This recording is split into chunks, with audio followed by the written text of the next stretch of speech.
It was hard, but I truly believe I am a better dancer now after my injury than I was before. I'm Caitlin, a former professional ballerina turned dance educator and career mentor, and this is the Brainy Ballerina podcast. I am here for the aspiring professional ballerina who wants to learn what it really takes to build a smart and sustainable career in the dance industry.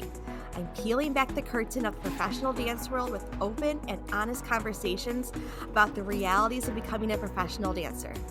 Come along to gain the knowledge and inspiration you need to succeed in a dance career on your terms. Hello, and welcome to the Brainy Ballerina podcast. I'm your host, Caitlin Sloan, and I am joined today by professional dancer Elise Mosbacher. Elise is currently in her 14th season with Mareck Dance, formerly Missouri Contemporary Ballet. She's also a certified Pilates instructor and a self-proclaimed crazy cat lady. But most importantly, she has been one of my dearest friends for the past 18 years, and I am so excited to chat with her today. Hi, Elise. Hi, Caitlin. Thank you for having me. Of course, I'm so excited to chat with you today and just hear more about your story and everything that has shaped your dance career. So I want to start from the very beginning. Why did you step into your very first dance class? What was that experience like? What made you take the leap? Growing up as a kid, I was very high energy. I was a very hyperactive kid, and sports were not ever something that I really leaned towards or wanted to try, but my parents were absolutely desperate to put me in something that would kind of get rid of some of that energy. They actually put me in gymnastics when I was, maybe 7 or 8 years old. So I did gymnastics for about a year, loved it, it was fun, and then I actually broke my foot just doing a cartwheel, nothing really special. I think in my head, I'm like, oh, I did a backflip. No, it was a cartwheel. And then I kind of got scared. As you know, gymnastics is so intense. I didn't really want to go back. I was still really little and I was too scared. So we found a dance studio and I just kind of got thrown into a dance class. I remember it was kind of like a movement type of class. I want to say it was like at a community center. So it wasn't super structured, but I loved jumping around. I loved like the leaping aspect. So once I was hooked, I transferred to a more serious studio where I grew up in my younger years in East Lansing, Michigan. It was a very strict Vaganova studio. And I actually started taking jazz there. It was very old school jazz. We had the white character shoes, the black tights, black leotard. I fell in love with it. And the owner at the studio at the time said, okay, if you want to continue taking jazz, you have to take ballet. So I took my first ballet class when I was 10 and I absolutely hated it. I was like, this is too serious for me. I don't want to sit still. But then, the more I went on and I kind of pushed through, then obviously I fell in love with it. So you were 10, you took your first ballet class, right? Yes. And then you moved away from home to study when you were 14? Yeah, that's right. So I spent kind of those years, like middle school years at that studio. And then my stepdad actually ended up taking a job overseas in Nigeria. And basically the tiny village town that they would be living in, there was no dance opportunities for me. And I had been in the grind for a long enough time. I had decided I wanted to do that professionally, or, my life's goal is to keep dancing. So I was really fortunate enough to go to boarding school my freshman year of high school at Walnut Hill in Boston, Massachusetts. And that's, I feel like, when my training just like really took off. And it was a very wild situation. They were only in Africa for a year, but I'm so lucky that it kind of worked out that way and I had the opportunity. My stepdad's job actually paid for my boarding fee, which was fantastic. So yeah, I went to Walnut Hill and I studied for a year and were exposed to lots of different styles there. And it's basically like a college program. We would do our academics in the morning, we'd take a couple classes, and then you just dance all day, every day, 6 days a week. And it was really fun being at a performing arts boarding school that wasn't just dance focused, but we had all of the arts, which I appreciated. So you got the diversity, theater majors and music majors and visual arts majors. Yeah, it was quite a time. It was crazy. It was so cool. Yeah. So then after that year, having done that, did that influence your decision to then become dual enrolled? You're like, I've been in this process of dancing this much. I want to keep doing that. Oh, absolutely. And I also think being exposed to, I specifically really connected actually with modern when I was at, again, I love ballet, but I just had a really, really awesome modern instructor at Walnut Hill. And so I started to kind of appreciate that type of movement more, I guess.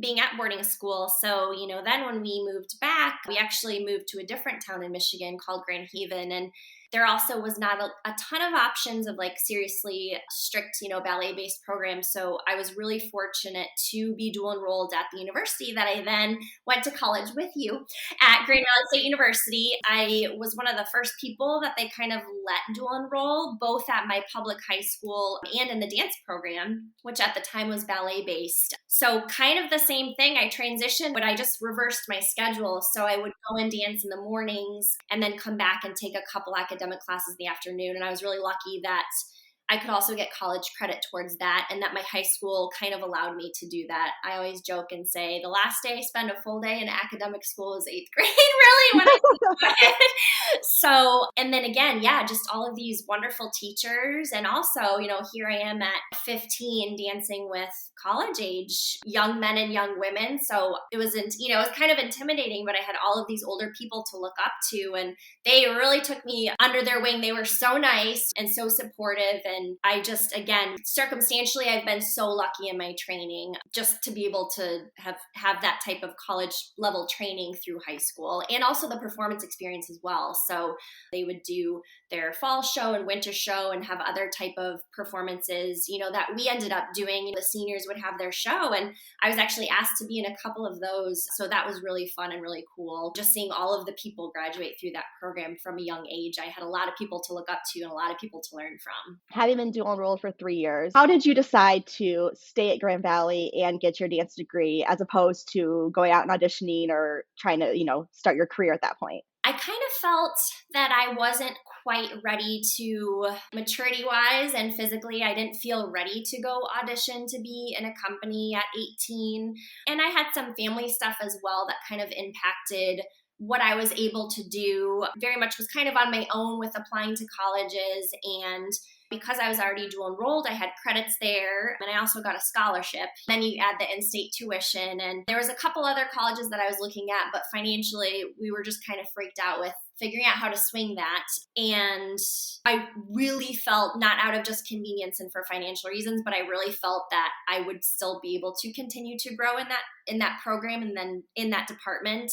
And it was also something familiar to me. So I think that kind of just swayed, and again, I knew what type of choreographers we brought in. We were really fortunate. We brought in some great people. I had seen what kind of rep stuff we did, and it was so diverse that I really felt like I wanted that. And there's very few, I guess, college dance departments that are like primarily classically based, as because our first year it was still kind of classically based. And I think that's kind of what drew me to kind of stay and continue. I just felt like I still wanted to be there to learn. Yeah, absolutely. I know. And then we met in college and we've been friends ever since. Like, yeah, so many stories from that time. But I'm curious to hear, once you got to your senior year and you're looking for jobs, what was that audition season like for you?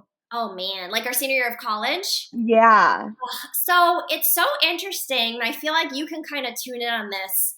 I think that our generation was kind of the last generation. Like, we still didn't really have social media in a big way to research kind of what companies are about, if that makes sense. I feel like now, if I were 22 now, like there's so much out there to access. Like, okay, what is this really like? And companies also use social media, right? Like, oh, here's a clip of rehearsal, or here's a dancer talking. And I feel like we were like right on that cusp where I literally remember just like Googling, I'm sure you did this. Like, I feel like we just Googled dance companies. Mm-hmm. Yeah. You could know nothing about them. Like, yes, we had YouTube, but again, there just wasn't as much information out there as there is today. I mean, I remember writing in my notebook, like, okay, well, they're having an audition in this city that's like, a 6-hour drive. Like, that's within my radius. And I feel like I would have been much smarter about it, knowing maybe what the right fit was for me now. But yeah, like literally back then, I just would go down a list, or we would still have our Dancer Point magazines. Do you remember that? And you would go, yes. And they would list the companies and have the auditions. And I also feel like cattle call auditions were more, I guess, popular back then. That was the norm. That was the norm, right? So it wasn't, or you didn't know to reach out to the company and ask for like a private audition with a company class. Like that just wasn't a thing that either existed or that you like knew how to do. So mine was literally, I mean, here we are, we're in, West Michigan. So I know that a lot of us did a bunch of auditions that would be held in Chicago. Not necessarily for Chicago companies, but just whoever happened to make that route. I remember doing a lot of them in Chicago, and you kind of just like went in blind and felt like you were like drowned, basically doing whatever you had to do, just kind of not even knowing. Like you're like, I don't even know if I would enjoy being in this company, but it's on a list and I know it's a professional dance company, so I'm going to go audition. I feel like that's kind of what we did. That Yep, kind of ages exactly. us, but that's, you did the same thing. So Oh, yeah.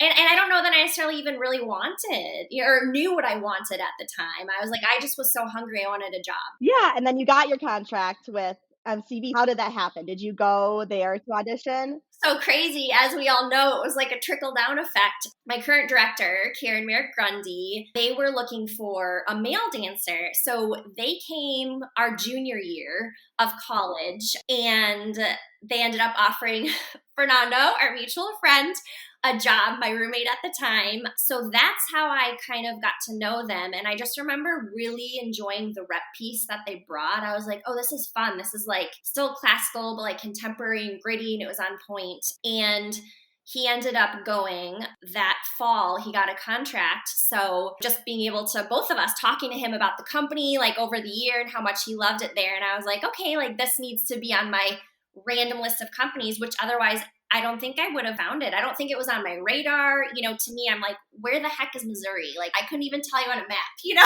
living from Michigan. I'm like, that's like south somewhere. I don't know. So then I ended up being able to go and I already knew someone. So I kind of felt more comfortable. It was a smaller company. And I was so lucky I got offered the job and a contract on the spot. So I remember like crying and being so excited. And that's kind of how I ended up where I am today. And it's, you talk about this all the time, but the dance world is so small and networking is important and you got to know people because, then you came the next year after that. So it's like all three of us kind of came, which is random. Grand Valley, the college we went to, is not like a huge, big dance university. So I just think it's so funny that we have like 3 Grand Valley alum. And actually one of the younger dancers who is here also went to Grand Valley. So again, you build those connections and steps, and I think it would be really fun to go back there. I don't think I know any of the staff that's there now. So much has changed in 14 years, but it would be really cool to just as a company kind of go back and perform or teach a master class. And yeah, so it just, everything kind of fell in place and I was so excited and I'm still here. And I always say, like, connections are so huge because when you're auditioning for companies, there are a lot of dancers who are probably on par with your skill level. And so if the director is choosing between a few people that they like, if they can get a personal recommendation from someone in the company that they trust, that's huge because especially in a small company, the way that everyone gets along Oh, yes. is really important. It's going to impact the dynamic of not just the daily rehearsals, but your performances. Like it shows on stage. That's such a huge thing. I think people don't always realize how huge those connections are. It is huge. And people always kind of say this. I always love, I love dancing with you, but it's so interesting. Like non-dancer people would always make comments that I can tell that you and Caitlin have danced together for a long time on stage. Like that reads. So it is important. It's you're just, you sense that person. It's like, yeah, we've done core work together. Like we know all this stuff. We know each other's next moves. And kind of the same with Fernando as well. Like, oh, I've already partnered with him. Like I feel very comfortable. So it really does bring a good extra dynamic when you do have like a personal, recommendation from a dancer to the director, like, yes, you should hire this person. Oh, exactly. And we always had that unspoken bond on stage where I could read your next move and you could look at me and be like, Caitlin's going to mess up this next step. And you would just follow. Like, all along, or vice versa. Yeah, we just could always sync up. Yes, always. And it's like I said, people that are not dancers would even recognize that. And I'm like, that's huge, Yeah, So for sure. yes. So you've been there now for 14 years. When you first started dancing at MCB or Mareck Dance, did you think you would spend your entire career with the same company? Did you picture yourself going somewhere else at some point? I think early on, I was just like so elated and still kind of in shock that I was dancing professionally for my job. Like I feel like it was still such a I don't know. It was still so wild and crazy to me that I was just so happy that I don't know that I even thought that far in the future. I really was kind of in the moment, like, this is crazy. Like, you are getting paid for what you've trained to do your whole life. This is what you want to do. And I don't know that I could picture myself other places. As the years went on, my body and soul, as cheesy as that sounds, just loved what we do. And I feel like I finally found, I was like, oh, this is what I was meant to do. Like, I love ballet. I love, modern and contemporary. Didn't really grow up doing much else besides like very traditional modern and ballet. I wasn't a competition kid. I didn't even know about competitions till I was in college. So, but just the more I was there, and again, the people that were brought in from the start, and this, have done such diverse work where it's like I get to utilize my hardcore Vagana technique that has been drilled into my body, but I get to wear point shoes, but I get to do all this fun stuff too. But yeah, those early years, I think I was just so like hyper focused on the fact that I like was living my dream that I didn't really think necessarily about going other places. And to be honest, I think that's telling that I've been here 14 years. Like, I was happy. I have always enjoyed it here. It's never been like, oh, a job, I'm just doing a job. And at this point in my life, I've built a home in this town as well and a network, and I'm very lucky and I can't really imagine dancing anywhere else. Yeah, it feels like this is still home to me. So the company and the community. Yeah, absolutely. And that's so huge too for dancers. I feel like to be able to establish, as a young dancer, I mean, even when I was in my first company, I would go out there for the season and then move home for the summer. Like, it still wasn't even my home year round. I would still consider Michigan my home. And I'm like, I'm going home for the summer. Right. And then you get to a certain point, I felt the same way too, where you're like, this is my home now. And I'm here all the time. And I have a community and I have friends and passions within this community outside of even the dance studio. And that's a really cool and important part of your life. Oh, 100%. And it's funny because when you had originally asked me, to do this podcast, I always think about that. I'm like, that is something so big that I learned from you. And I probably learned it way too late in life. Just, again, with personal circumstances. But when you find things outside of those walls, and I was just talking to the dancers actually about this. Like a couple weeks ago, we did a piece that was kind of based on that. Like, you have to find those things outside of the studio, in order to be better in the studio. Like, those things are so important, and being happy outside. And, I'm not saying you have to go do 1,000 things, but like even a small hobby, or like, oh, I love these places, or finding those people and acquaintances and friends outside of, the dance world, and just finding other things that make you happy within the community is so important. It's so important. And again, I learned that kind of late, and that's something that I definitely like valued about you. And you always were like, Elise, you have to, when you're happy outside of the studio, and it really does make you a better dancer, and it makes you appreciate work more. And it's just like gives you a better experience overall. So that is something, again, I learned very late in life. And I'm so glad that I like got on that train and just realized there's so many other things that this place has to offer for me, that it doesn't like have to only be about work and hyper focus. We grow up training, and it's like, this is it. This is it. Like, you live, eat, breathe, and cry, like dance. And that's not to say that we still don't have those days, those still happen, but it's like, wait a minute, you can live your life too, and be a person, and like discover who you are as a person outside of those walls. And I think to kids at any age, even students, that's so important. Yeah. And it's like, how much better is it too? Like, when you have a hard day in the studio, or casting doesn't go well, or you're just like, things aren't going well, you're frustrated, and it's being able to leave and be like, okay, I can leave that there for today, and I have other things that I care about. And that's not everything. Like, I'm not a bad person. I'm not bad at my job because I couldn't get that fell out of today. that pirouette today, or I have other things I care about. Exactly. It's huge. And you don't always know like what circumstances are going to happen. I mean, you could get injured and be out, and then it's like, okay, if that's your whole focus, you're going to drive yourself crazy, or sometimes companies fold, or sometimes directors change. And, obviously there's a lot of turnover, or the pandemic. I mean, you never know. So, yes, be passionate about your job and work really hard at your job, but the outside things make you almost respect it and appreciate your job even more. Yeah, absolutely. And I feel like that's what has helped you with your longevity and being able to keep dancing for so long. I retired 6 years ago, and I feel like every year we kind of talk, and I'm like, are you going to do another season? And you're like, I don't know. And then you're like, I'm doing it.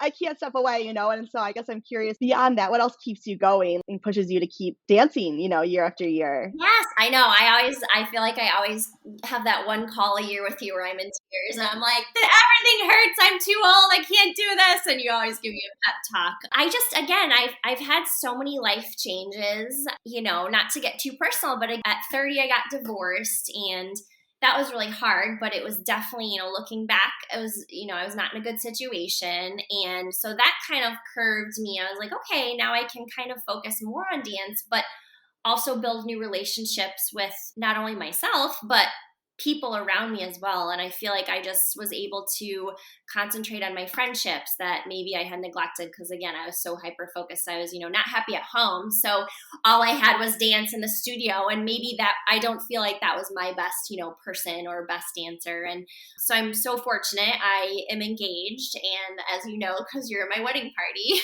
getting married in July. So I met Chris. Oh my gosh, it's been almost, this summer will be 6 years that we've been together. So that was a huge turning point for me. And Chris has been so supportive. I mean, having somebody that just is willing to deal with all the, stresses of the job. And so he's wonderful. Having a partner that supports you and that loves watching you dance is huge. And I also am super passionate, as you know, I got involved kind of around the same time with a cat rescue.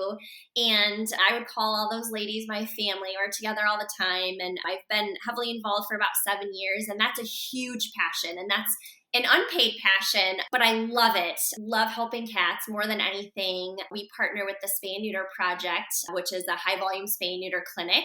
I worked there for a little bit during the pandemic, and I also volunteer there. And it just feels so good to do something for the community. And I'm just an animal lover. So just having that as well, like that's just something huge. People always joke if I got paid for that, I'd be a millionaire because, we put so many hours into it, but I love it. It's so fun. And from that, we've acquired 6 cats now that are our children. And again, as cheesy as it sounds, I'm like, I get to come home and like cuddle my cats on hard days, like what's better than that? And then also Pilates. I'm so lucky. I feel like a lot of the dancers that have been here more recently that are younger are very fortunate. Most of them teach, at our school and other schools. And I did that early on as well. But my first 5 years I worked at Starbucks, also having people that were not necessarily dancers made a huge impact too. So I appreciated those things that were outside of dance. And I'm still very dear friends with the first person I ever met when I moved here, and all of my Pilates clients that I get to see every day. So just, yes, even though it's a job and everything, it doesn't feel like work. And all of those things just kind of keep me together and keep me sane and honestly make me a better dancer, I think. So, and just, approaching work differently. It's like I have all these wonderful things and I have so much support that's just really shaped how I approach work every day. And I think why I'm still dancing. Yeah, I'm very lucky. I have lots of outside stuff going on and I do love Columbia. It's home. We don't plan on moving and I am lucky to have the Pilates kind of long term. I know it's so hard sometimes when dancers retire. Sometimes it's like a freak out moment because it's like you've only done this your whole life. You've dedicated your entire life to this. What the heck am I going to do? And so, I will definitely continue the Pilates afterwards as well. According to a survey of dancers conducted by Minding the Gap, 75% of dancers reported experiencing a mental health challenge in the past 5 years. To say dancers need mental health support ASAP is an understatement, which is why I am so excited to tell you about DanceSense Council for Educators. DanceSense Council for Educators gives you dancer mental wellness information, tips, and exercises in whatever format works best for you. Need a short video about how to help dancers through perfectionism? They've got you. Want to listen to a self-talk podcast on your drive? Absolutely.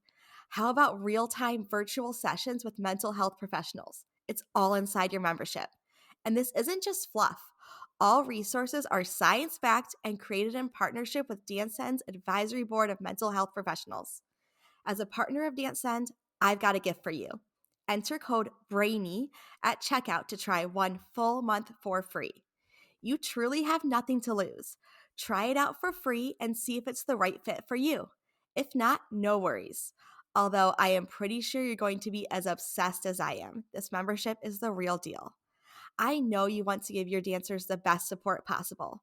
That's why I can't wait for you to get your hands on this resource.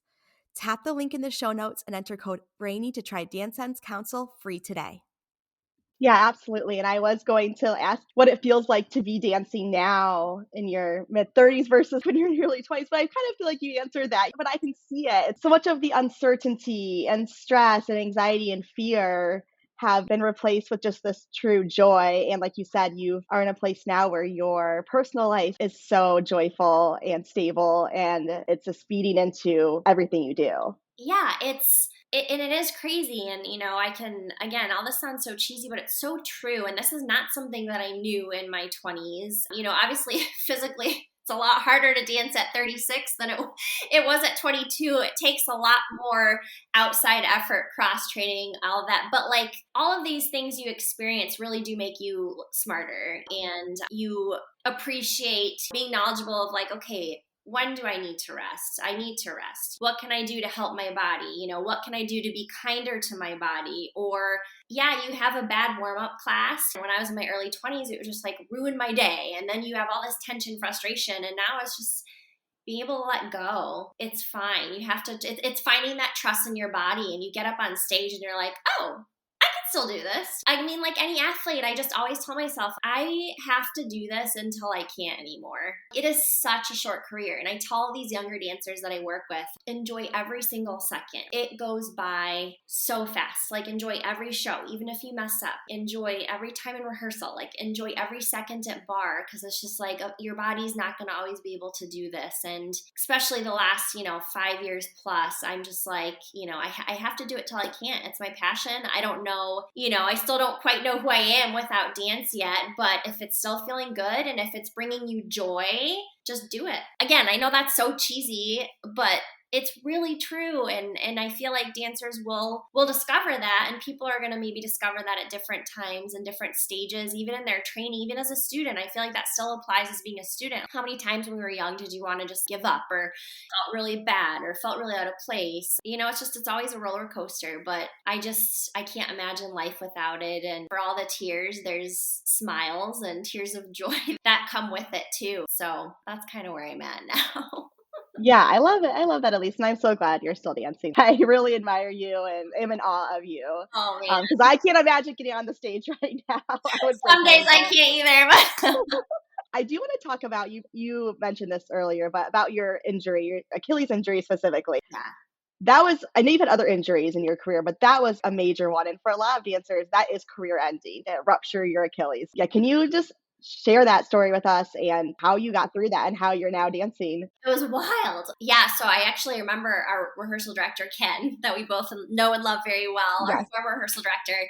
He told me that I was the 7th person that he knew that had a full ruptured Achilles, professional dancer, and I was the only one that came back from that. So that kind of made me feel a little bit special. I think he was telling me that to make me feel better at the time. It's rare. It's very rare. It's kind of, yeah, it's crazy. So first of all, this happened 2020, right? So pandemic hit that spring, and I ruptured my Achilles like that October. So there was already weird stuff going on. We had a bunch of dancers at the time that never really got a retirement show. I kind of felt bad. They were already planning on retiring. We never had that spring season. So we were kind of taking maintenance classes, I guess, if you will, kind of towards the end of the summer, whether people felt more comfortable doing that on Zoom or, we would be masked and take class. And, I tried my best to take good care of my body. I was very active. Again, I have so much energy. So I remember, you probably did this, I would go on like 5 walks a day. This was during when like nothing was happening and you'd see the same people at the park. Or I would just teach like whoever wanted to take Pilates on Zoom. I'm like, let's just do it. But yeah, we were taking class and my director was teaching, and we always do ballet, but she teaches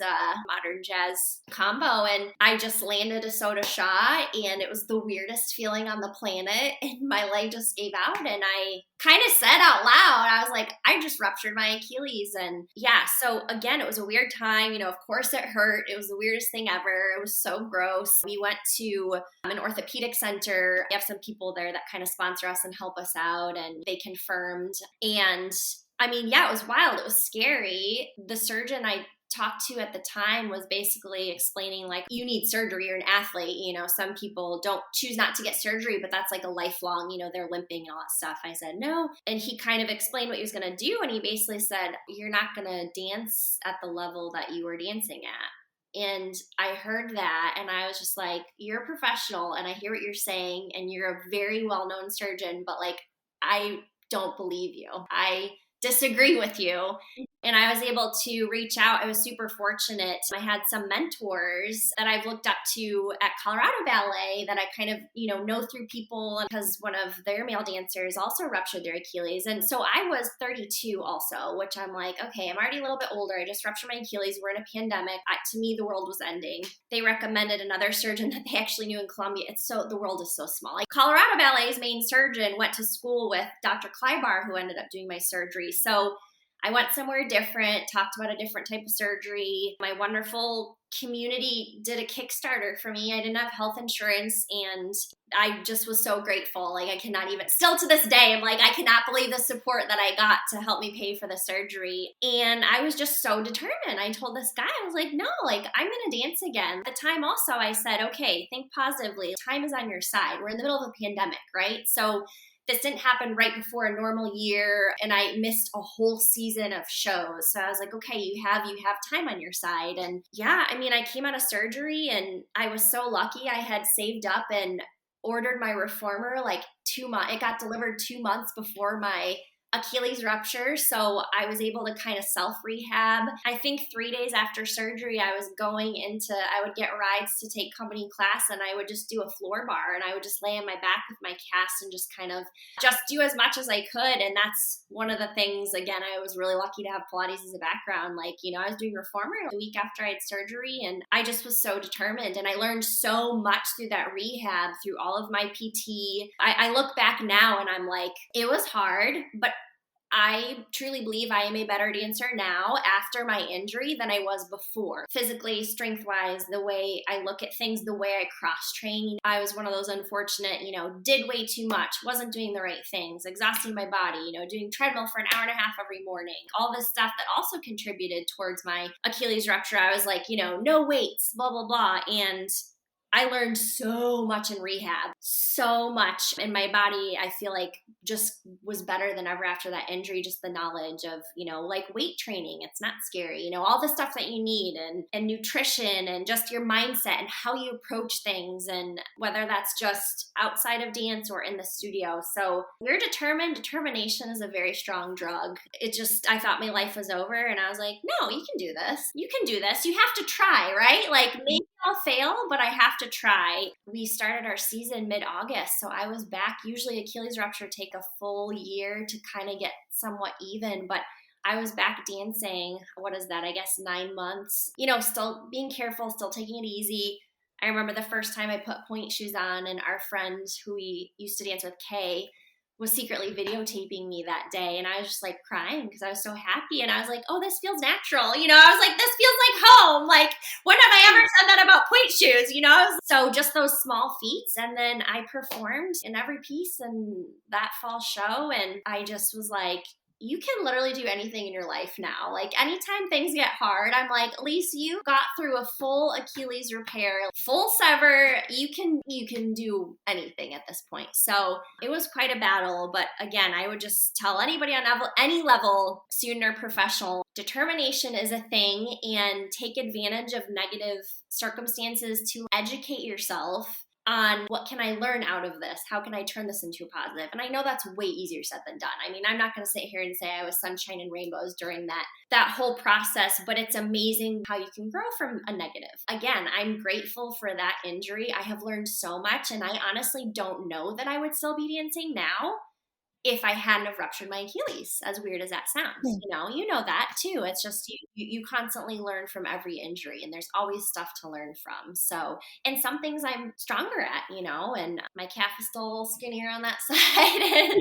But, you make up for it and you just learn so much about your body and the value of rest and the value of taking care of yourself. Again, that I think I learned much later in life. So I'm so grateful that injury happened. I know, like that was a struggle. Like Yes. I know that there was a lot of hard days. There's a lot of hard days. That show was wild too. I remember there was this one piece really fun piece that me and one of my partners, Steven, we were just supposed to like hold hands and do this big sweeping runoff. And I was just in so much pain that I like, on stage, I was like, can you carry me? And so he just carried me and I did my, like just a basket carry and I like did my arm and we ran off and, nobody was mad about it, but just stuff like that. And Yeah. it's wild. So do you still experience pain there now, or do you feel like you are back? Now it's just other parts of my body. No, knock on wood. I mean, what? We're like 3.5 years out, and I still do my exercises for it. Probably not as drastically, but it feels awesome. It's still weaker than my other side.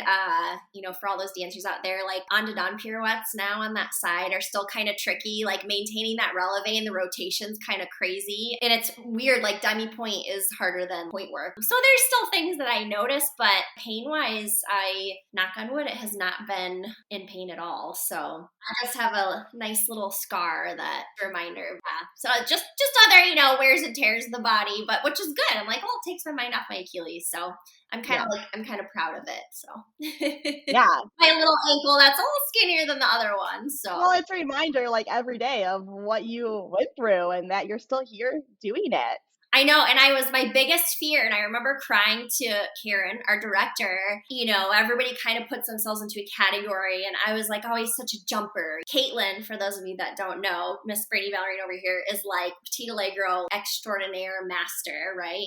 So, and I love Grand Allegro, and my biggest fear, I was like, I'm not going to be able to like jump as high, and no, that's still not true. I was able to still get my ups, and so it's just like a nice reaffirmation. I'm not going to lie, every time Karen teaches though, and we do soda shots across the floor, some days I don't do them. There's still that weird mental, I would do them in ballet, like just fine. I don't know. It's just that PTSD kind of like, soda shot on the right side. It's doing great. So amazing. Changing topics. I want to know what your favorite role to dance has been in your career. I'm going to give a kind of a roundabout answer, like a category versus a role, because I love being typecast. As Kayla knows, I am a very theatrical performer. I just love being extra on stage, and so I'm very blessed with getting cast in roles like that, like Queen of Hearts, and I've been Evil Stepmother and Mother of the Bride, just the over the top. Give me ham all day and I'll do it. Like I remember we were doing Cinderella, and one of the dancers was also co-choreographing it, and I was just like, I hope to God I'm stepmom. I know, and that was really fun. It was so fun. And Caitlin was one of my stepsisters. Children. Yeah. Yeah. And I know we don't do a lot of ballets necessarily with character roles here, so that's kind of unique. So it's kind of my inner Trina, but also inner ham. So I'm still a little bit of a ham in rehearsal, and that's another thing. You gotta have fun, right? Our job is so serious. You can't take it too seriously. So I'm definitely still at 36, the oldest veteran. I'm still the class clown a little bit. Those are really enjoyable on stage. But, Caitlin, I mean, we've done so much, No. I don't even know if I could pick a piece. Like there's so many. I definitely every piece that I danced with you, I enjoyed, and I miss doing so. I know, we had so much fun. Well, I'm curious too, like what has been the most challenging role? Do you have one that like really stretched you or challenged you? There's a lot. I would say some of the guest choreographer pieces, and maybe not even necessarily like physically getting challenged, but this is one of the reasons I appreciate our director, is that a lot of small companies aren't able to bring in guest choreographers, and I feel like the director does most of the choreography, and I really, really appreciate that. Karen kind of almost puts herself on the back burner, like she kind of is last priority. So, if we're given music selections, she picks last. She lets the guest choreographer pick first. I would say there's been some challenges with working with certain choreographers, but it's good. Like it keeps you on your toes, right? So it's like, you get set in this way of, I know how my director works. Like I've been here long enough. So when you have someone come in that has a totally different way of conveying things or what they expect and how they want to expect it, and just working with different people, that's really like pushed me in that way. And it is good. I mean, everybody needs to be pushed out of their comfort zone. Like, I appreciate that. It keeps you on your toes. And again, it's like I can still learn from that, even if my personal experience was really stressful or it gave me a lot of anxiety. It gives you a different type of view on things. That's been the most challenging. And I'm not going to lie, Caitlin, our first show together called Thirst back, Oh my gosh. what was that, 2012, 2011, 2012? 20, yeah, I think Yeah. 2011. I Yep. still make Oh, references to that with my director. I oh my gosh. actually was struggling from an injury kind of this week, and we were joking, and I still say, I'm like, if I can get through Thirst, I can get through anything. Anything. Literally, there's times on stage I'm like, you got through Thirst. So that was like the hardest show, I think, still, Caitlin, to date that I've ever done. So Just for reference, MCB or Mareck Dance now, we do a lot of rep shows. We do very little story ballets. Mostly it's rep. There's typically about like 5 or 6 pieces in each performance. And since it's a small company, you are dancing a lot. You're typically in 4 or 5 pieces in a show. But in this particular show, Elise was in 6 pieces. Plus she had like a 8-minute long solo. yeah. And then arguably the most challenging cardio piece of our life. Yes. Yeah, it was Wild. the hardest show I've It ever was a done. ride. Yes. And yeah, you were in every single piece, quick changing like a crazy person. Everybody, And we all, but at least we yeah. got a break for your solo. You still, you kept going. It's a fun piece. It's a It was a great, cool piece, but yeah, it was hard. it was very, It was that show was hard. hard for everyone. It really was. It was challenging. Elise, before we wrap up, I just want to ask you, what advice, if you had to give one piece of advice, would you give to dancers pursuing a dance career? That is so hard. I'm going to kind of loop back again to where technology is for us today versus where it was for Caitlin and I. I do feel there's so many pros that come along with social media, but I would also just say, like, don't get bogged down from the pressure, right? I feel like everybody's, throwing reels out there. Everybody's doing these tricks. Everybody's doing these awesome things, which is great. It's cool that people are sharing their strengths and their fun stuff. But I just feel like on the flip side, sometimes it's really hard. Sometimes it almost makes you feel kind of bad about yourself. So I would just say, just be careful and like trust that you have strengths. Trust that all of us have strength. Again, we came from a time where like maybe people posted pictures or a clip, and like I have never, ever, ever been a picture dancer. Like, I dread photo shoots all the time because I'm not a super bendy, flexible, like trick dancer. Now, did that stop me from having a professional career? No. So I would just say, like, really, really trust in yourself. And Caitlin is so good about, she's always saying this, like, every single person has something to offer. Every single person. Like, again, even dancing in a company that's small, we do core work, we dance together, but there's not that uniform, like, you have to do this, you have to do this, you have to look like this, your leg has to do this, you have to be flexible. So, and still to this day, like, every single one of my coworkers and every single person that I've danced with over the years has something to offer. And as a veteran dancer, still here, being the oldest person in the company, I still find inspiration in the people around me. It never stops. So don't watch people and turn it into a negative and say, like, oh, they're so good at that and I'm bad at that. Get inspired by people. Don't let them knock you down, so you see all those crazy videos. Don't feel bad. Like, it's okay. I can't do 12 pirouettes either. But I'm going to take whatever piece of that to like inspire me. This is hard to learn at a young age. It took me a long time. Try to let things go, which is much easier said than done. Like, it's okay if you're falling out of your pirouette. When you're on stage, you're probably the only person that's going to realize, like, oh, I fell out of that turn, or like, I was a count late. No audience member is ever going to walk away and remember that. But they're going to see, like, that you love what you do. You get to do this. This is a very special gift. It's not easy. Like, we sacrifice so much. So, like, enjoy every single second, and know that that continues even on as a professional, like enjoying every single moment.